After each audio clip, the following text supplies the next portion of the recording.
Assalamualaikum warahmatullahi wabarakatuh. Salam sejahtera untuk kita semua. Kali ini kami akan membahas informasi seputar honorer dan CPNS dengan tema, ini opsi gaji honorer atau non-ASN setelah tanggal 28 November. Kalimat Pak Wali menggetarkan jiwa, yang kami lansir dari jpnn.com. Untuk itu, langsung saja kita simak informasinya. Kebijakan penghapusan honorer atau tenaga non-ASN akan mulai berlaku tanggal 28 November tahun 2023. Pemerintah memastikan tidak akan melakukan pemutusan hubungan kerja (PHK) secara massal terhadap honorer dan saat ini masih digodok rumusan win-win solution. Wali Kota Surabaya Eri Cahyadi menyampaikan pernyataan soal kebijakan penghapusan honorer tersebut. Eri Cahyadi mengungkapkan perjuangannya dalam mempertahankan 1,6 triliun rupiah honor tenaga non-aparatur sipil negara (ASN) atau outsourcing di lingkungan pemerintah kota setempat.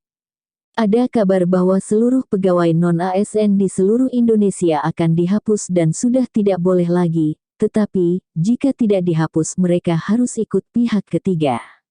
Disitulah saya sampaikan ke kementerian, saya tidak akan melepas saudara-saudara saya, kata Eri Cahyadi dalam keterangan tertulisnya di Surabaya, pekan lalu. Perjuangan Wali Kota Surabaya Eri Cahyadi hingga ke tingkat Kementerian Pendayagunaan Aparatur Negara dan Reformasi Birokrasi Kemenpan RB tersebut disampaikan pada momen halal bihalal secara virtual bersama seluruh pegawai di lingkungan Pemkot Surabaya.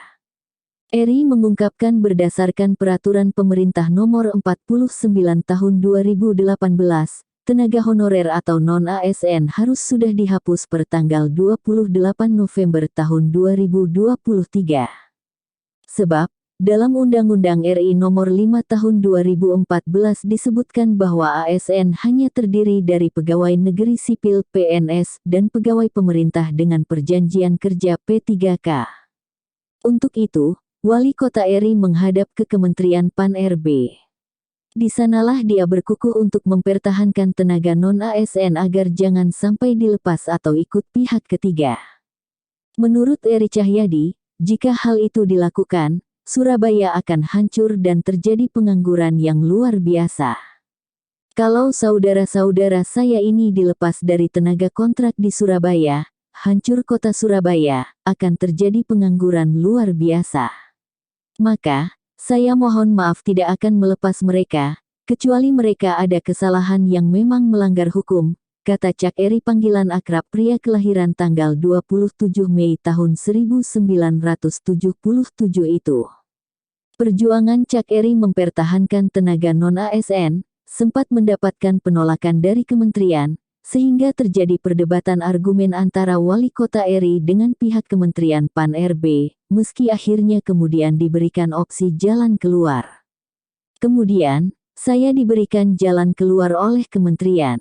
Kalau kerja di pemerintah kota, non-ASN harus ikut aturan Kementerian Keuangan Kemenkeu, tidak boleh ikut aturan Kementerian Ketenagakerjaan Kemnaker, terang Eri. Apabila mengikuti aturan Kemnaker, besaran gaji non-ASN diatur berdasarkan upah minimum kota (UMK). Secara otomatis ketika UMK sebuah kota meningkat, gaji pegawai ikut naik.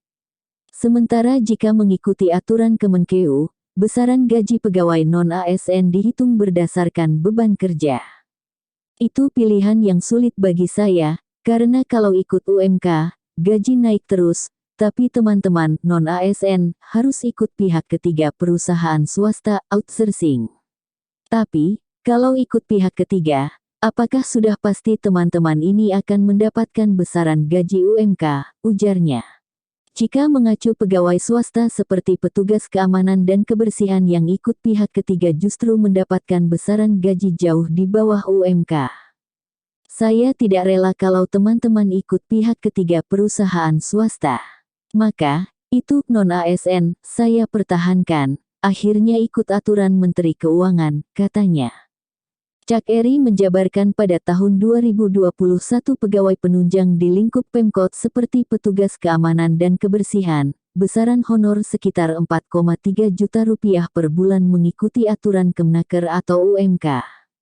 Apabila besaran gaji itu dikalikan selama 1 tahun atau 12 bulan, ketemunya adalah 51,6 juta rupiah. Sedangkan jika mengikuti aturan Kemenkeu, besaran gaji pegawai penunjang seperti petugas keamanan dan kebersihan sekitar 3,7 juta rupiah per bulan. Jika honor itu dikalikan dalam 1 tahun atau 12 bulan, ketemunya adalah 44,4 juta rupiah. Sehingga, ada selisih sekitar 7,2 juta rupiah.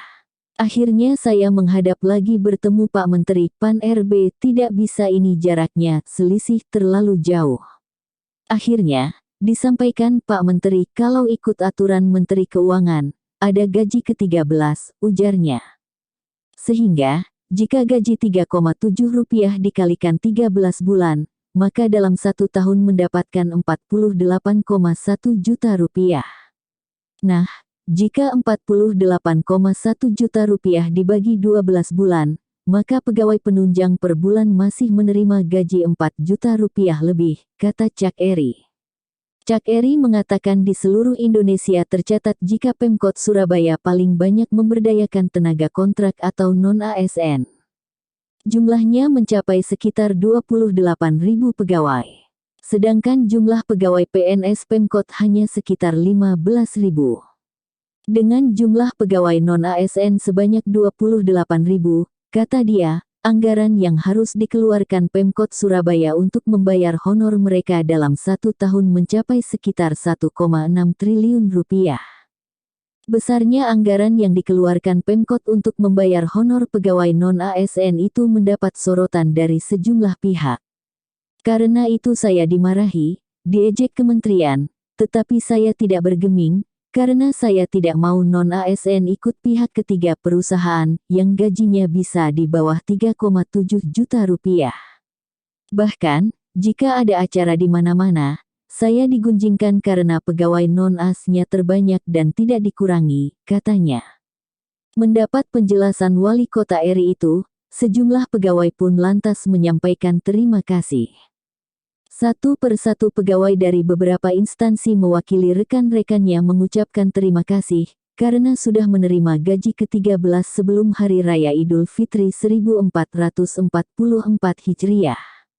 Gaji ke-13 sangat berarti bagi keluarga kami, semoga Cak Eri bersama keluarga diberikan kesehatan, kata seorang pegawai Dinas Lingkungan Hidup DLH Kota Surabaya. Demikian informasi yang dapat kami sampaikan. Semoga bermanfaat. Terima kasih.